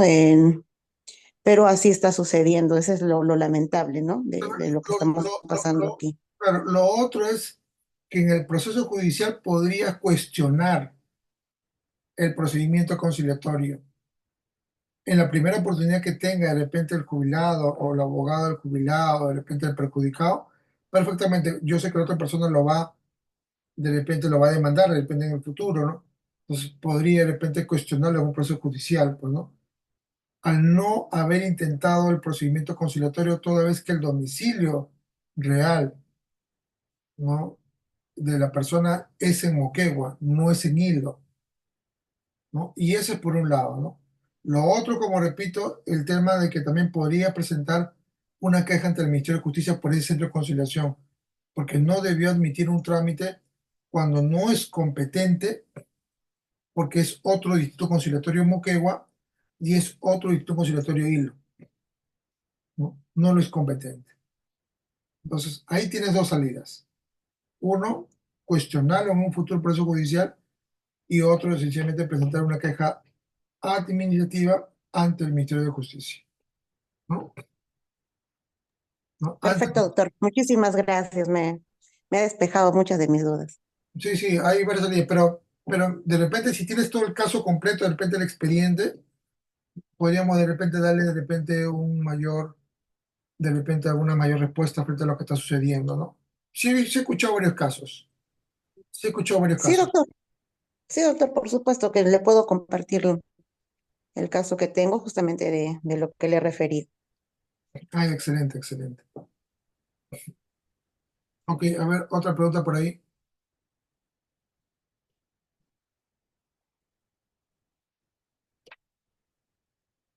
Veamos, ya, veamos un poco para...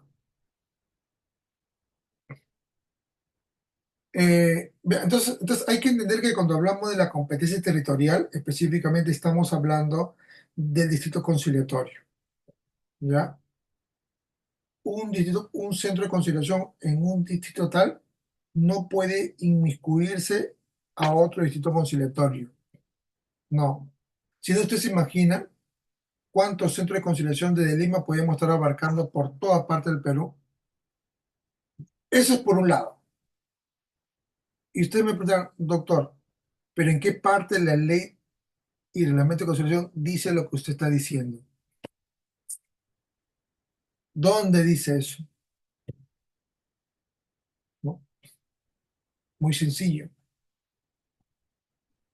Cuando uno tiene un centro de conciliación, escuchen por favor, si mi centro de conciliación me fue mal en Lima, yo no puedo irme llevando a mi centro de conciliación a Puno. No, porque el ministerio me ha autorizado en el centro de conciliación en este distrito conciliatorio. Lo que nunca se va a poder trasladar es es el centro de conciliación a otro distrito conciliatorio. No se puede. El ministerio te lo rechaza. Entonces, ahí tienes también un criterio. Porque si yo pudiera, desde Lima, abarcar todo el Perú con un centro de conciliación, usted se imagina, pues me iría a Puno, me iría a Trujillo, a Tumbes, a Tarapoto. Mi centro de conciliación viajaría por todo el Perú. Ya, a 100 soles, mi procedimiento conciliatorio, por todo el Perú. Y yo sé que en otros lugares los costos de la conciliación fluctúan entre 500 soles, 400 soles, 1000 soles. Ya, yo 100 soles nada más, por todo el Perú. ¿Quién no va a querer venir conmigo? Pero yo no puedo irme hasta por allá, porque el distrito conciliatorio es Lima. No puedo abarcar otro distrito conciliatorio. No se puede. Es imposible. Es imposible, ¿ya? Eh, competencia por materia. Dice, en consideración de la naturaleza del derecho que se desea hacer valer en la demanda en función de la competencia del juez. Así es. Si es una materia de familia, el juez de familia. Si es de violencia, el juez de la violencia contra el interés del grupo familiar. Si es un hecho penal, el juez penal. Si es un tema de una obligación de suministro, el juez civil. ¿Sí o no? Entonces, en el caso del proceso judicial, cada juez es especialista. En el caso de la conciliación, debo entender que el centro de conciliación o el conciliador tiene por lo menos los dos cursos que son oficiales por el Ministerio de Justicia. Es este curso en el cual ustedes están y el otro curso que es el curso especializado en familia. ¿Se dan cuenta? Entonces tenemos dos cursos, son las dos materias, civil y comercial y familia, nada más. No existe curso de conciliación laborales. Así que si por ahí han escuchado ustedes que están dictando cursos de conciliación laborales, eso no sirve, no tiene efecto jurídico, porque no es revalidado por el Ministerio de Justicia. Los únicos dos cursos revalidados por el Ministerio de Justicia son dos. Este curso que es civil y comercial y el otro curso que es el curso especializado en familia. Nada más, nada más. ¿Ya? Entonces, cuando el Ministerio de Justicia me autoriza a mí crear un centro de conciliación, constituir un centro de conciliación, me está autorizando por esas dos materias. No existe una autorización que solamente se encargue el centro de conciliación en temas familiares y deseche temas civiles y comerciales. No existe. El ministerio jamás autoriza de esa forma. O, no, pero doctor, lo que pasa es que el conciliador es un especialista en derecho de familia, lleva una maestría en España con respecto a derecho de familia. Además, también ha sido juez de familia. Entonces, sabe todo lo que respecta a la familia. Entonces, ¿se va a abocar solamente a temas familiares? No, no. Cuando el Ministerio de Justicia autoriza a un centro de conciliación, los autoriza para ambos, tanto para temas civiles y comerciales como temas de familia. ¿Ya? Es un aspecto fundamental, fundamental. ¿Ya? En caso del juez, sí, ustedes saben que es distinto, ¿no? ¿Ya? Competencia por cuantía. Esta en función al monto de la demanda o el valor económico del petitorio. En la conciliación, en el caso de los centros de conciliación privados, ustedes pueden conciliar por millones,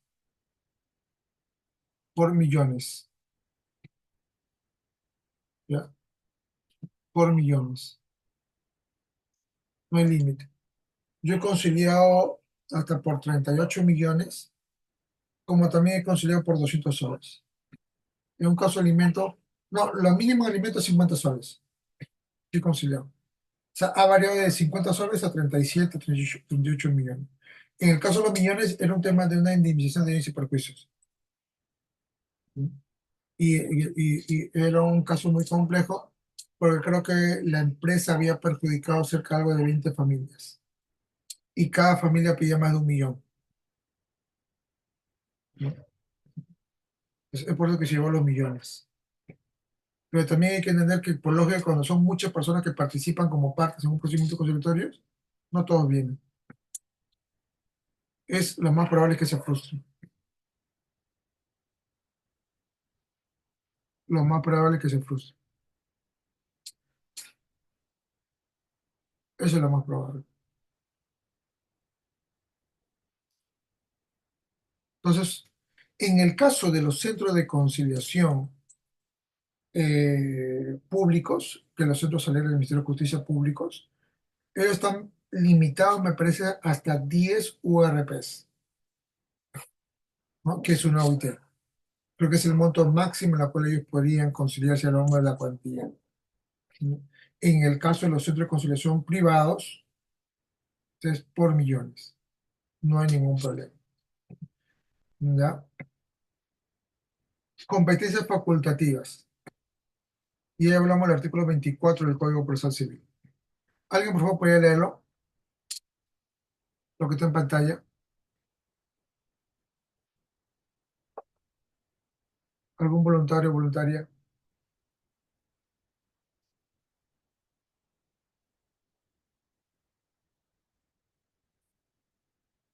Voluntario, no hay ningún voluntario, no una voluntaria.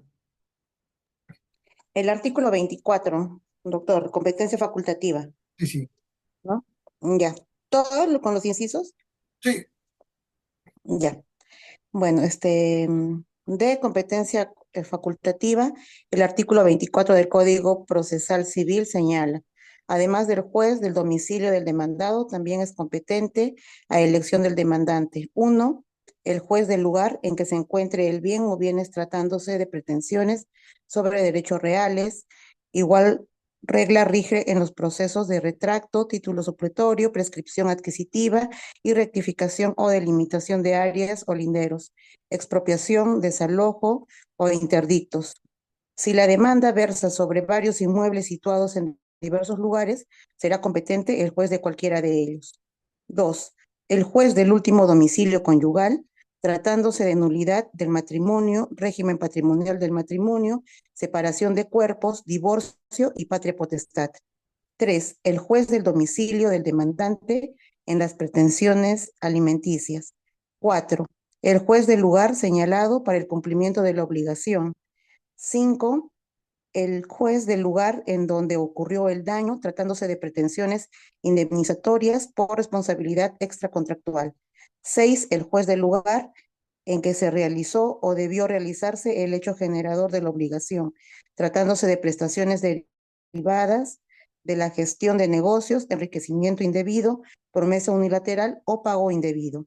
Y 7, el juez del lugar donde se desempeña la administración de bienes comunes o ajenos al tiempo de interponerse las demandas de rendición, de aprobación o de desaprobación de cuentas o informes de gestión.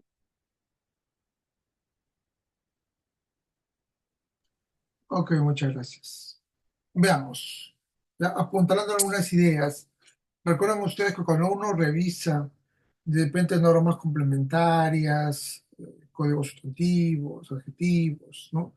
Tiene que siempre, en cuanto favorezca la conciliación, porque no todo favorece la conciliación. Por ejemplo, dice, además, el juez del domicilio del demandado, el centro de conciliación del solicitante, también es competente a elección del demandante, a elección del solicitante. ¿Qué cosa?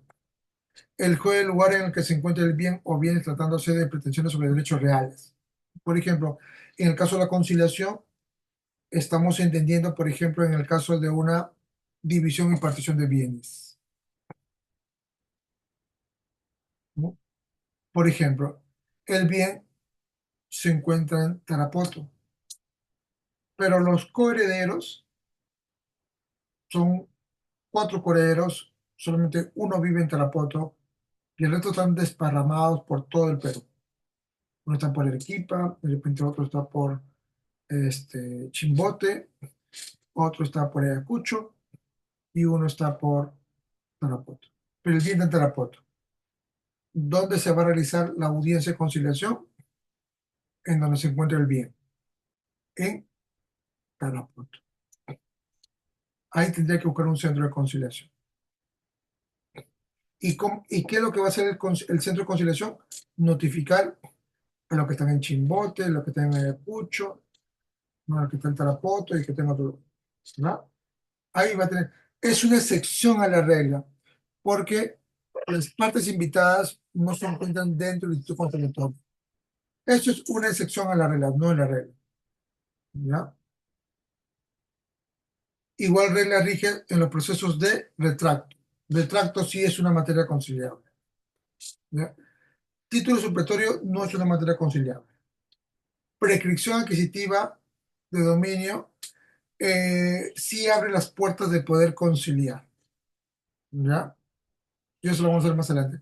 Rectificación o delimitación de áreas o linderos sí es una materia conciliable obligatoria. Expropiación, fijémonos en la ley de expropiación, que sí es posible conciliar. ¿Ya? Sobre todo el tema del quantum, del monto, ¿no? Desalojos, sí es obligatorio conciliar. Interdictos de retener, interdictos de cobrar, sí es conciliable. ¿Ya? Entonces, todos esos tipos de pretensiones debemos fijarnos específicamente en el lugar donde se encuentra el bien, ¿no? Si la demanda versa sobre varios inmuebles, situados en diversos lugares, será competente el juez de cualquiera de ellos. Y acá hablamos una pluripretensiones, ¿no? Cuando son varias pretensiones. ¿Qué ocurre en la conciliación? El propietario tiene varios inmuebles. Ejemplo, yo soy propietario, tengo un inmueble en Huancayo, tengo otro inmueble, vamos a suponer, en Tumbes, y tengo otro inmueble en Guaral. Mis tres inmuebles lo he alquilado, lo he arrendado a una sola persona.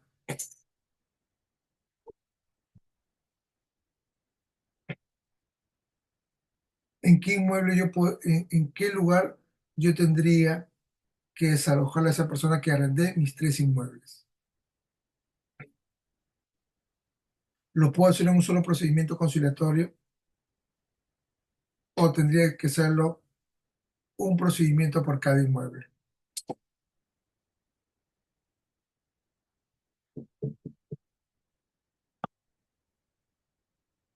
Es lo mismo un proceso judicial que el procedimiento conciliatorio.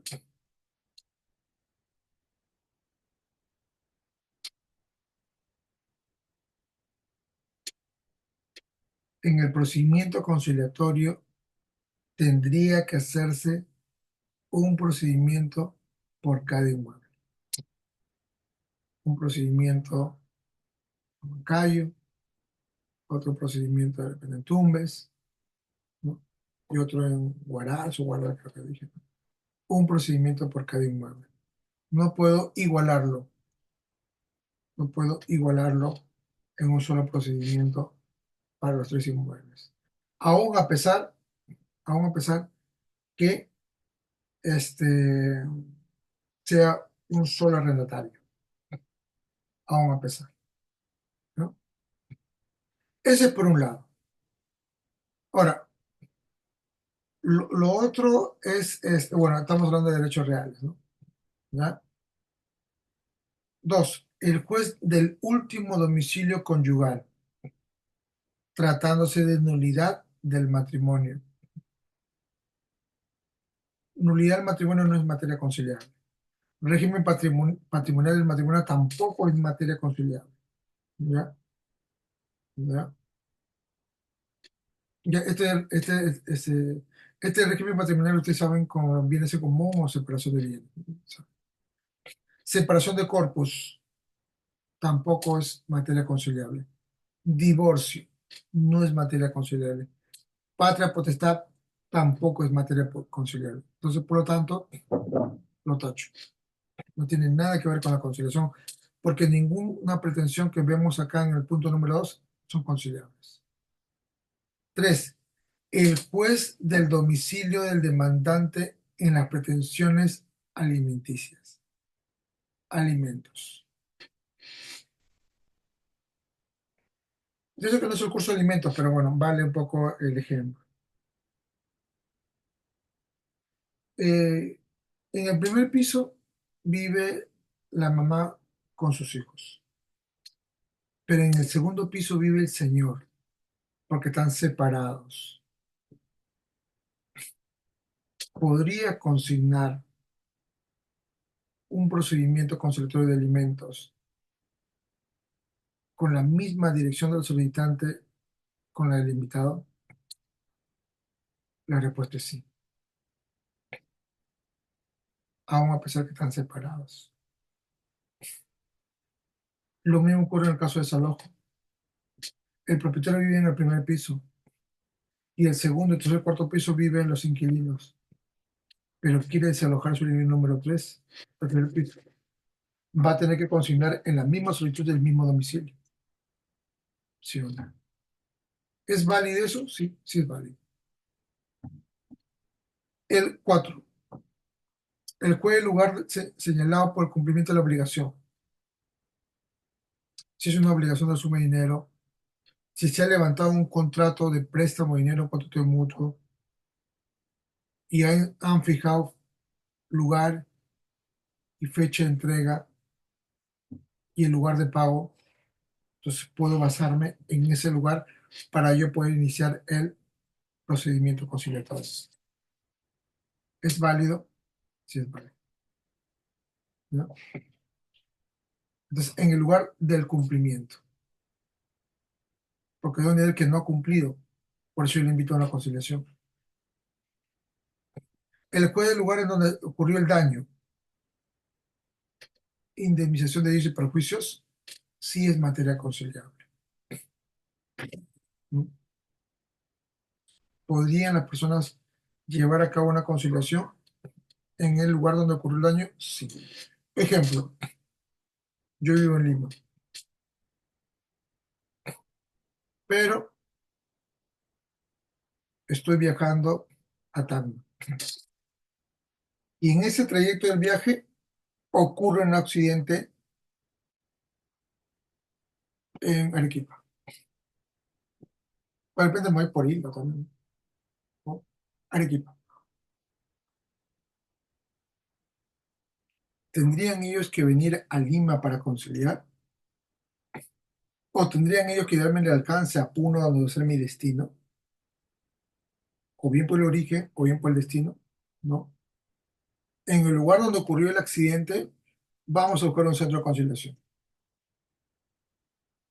Y de ahí vamos a conciliar los daños y perjuicios que se ha ocasionado. ¿Es válido eso? 100% válido. Recuerden que el acta de conciliación tiene efecto a nivel nacional, hasta internacional, ¿ah? Ojo, ¿ah? Hasta internacional. Y les paso una. ¿Se puede apostillar un acta de conciliación? Sí. ¿Saben qué casos? En el caso de tenencia. Yo levanto un acta de conciliación, luego lo elevo, lo solicito al Ministerio de Justicia para que lo pedateen, lo firmen, lo legalicen, ¿no? El Ministerio de Justicia baja al centro de conciliación para verificar que el procedimiento, que el acta está todo bien, y ahí lo sella el Ministerio de Justicia, ¿no? Y con ese sello del Ministerio de Justicia, el solicitante va al consulado y solicita el apostillamiento de esa acta de conciliación por tenencia, porque el menor se encuentra en el extranjero. Las actas de conciliación sobre tenencia sí se pueden apostillar. ¿Te escucho, Manuel? ¿Quieres preguntar? No, doctor, no, no. Ahí le lanzo uno. Ese texto, lo que les acabo de decir, ¿lo van a encontrar en la ley de reglamento de conciliación? No. ¿Por qué no lo encuentran? Porque ese procedimiento de apostillamiento del acta es una excepción a la regla. Y lo que no tampoco quiere el Ministerio de Justicia es que se convierta en una excepción a la regla, ¿no? Para que ustedes vean. Pero sí se puede. Si quieren, inténtenlo. Como el curso dura 6 semanas, ¿no? Perfecto, tenemos todo un mes para que ustedes hagan la prueba. Que no es rápido, no es rápido. Eso sí, no es rápido. Toma su tiempito porque no es que tú presentes y automáticamente el ministerio va a ir corriendo, no. Usted tiene que verificar también que el acta corresponde al centro de conciliación.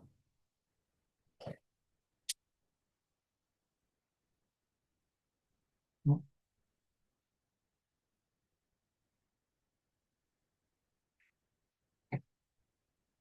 ¿Ya?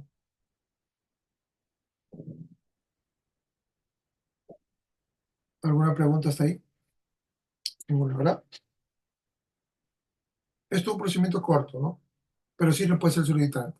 Eso ocurre en muchos casos cuando el hijo no se encuentra en el Perú, se encuentra en el extranjero, pero ambos quieren conciliar en el Perú. Entonces se apostilla y la mamá o el papá que tiene el menor perfectamente puede usar esa acta de conciliación que se realizó en el Perú para el extranjero. porque está apostillado, ¿no? Y ese tiene el concepto del apostillamiento, ya usted sabe, ¿no? ¿No? Que le da efecto legal fuera de él, pero, ¿no? Y ahí le lancé uno, ¿no? Le lancé uno. Pero, se dan cuenta que hay cosas que yo me voy acordando un poco para yo darles a ustedes conocimiento. El juez del lugar de la pretensión. El juez del lugar en el que se realizó o debió realizarse el hecho generador de la obligación, tratándose de pretensiones derivadas de la gestión de negocios. Enriquecimiento ilícito no es una materia conciliable. Pruebas identidad o pago individuo tampoco es una materia conciliable. Así que, tratando de pretensiones derivadas de gestión de negocios, o hecho generador. 7. El juez del lugar donde se desempeña la administración de bienes, no es una materia conciliable. Comunes o ajenos, al tiempo de interponerse la demanda de rendición de cuentas o rendición de aprobación, no es una materia conciliable. Desaprobación de cuentas o informe de gestión no es una materia conciliable. ¿De acuerdo? Entonces, ahí podemos nosotros sopesar la idea de que no todo el artículo 24 del Código Procesal Civil se va a aplicar a la conciliación extrajudicial. Solamente se va a aplicar en el caso de que la pretensión sea conciliable.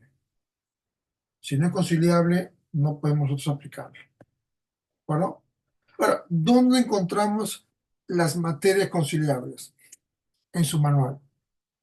Página 200, si no me equivoco. No, vamos a ver. Acá está. 225. 224, 225 de su manual. 224, 225, 26 de su manual. Ahí pueden ustedes revisarlo y leerlo lo que son materias conciliables. ¿No? Preguntas. ¿Alguna pregunta? ¿Alguna duda?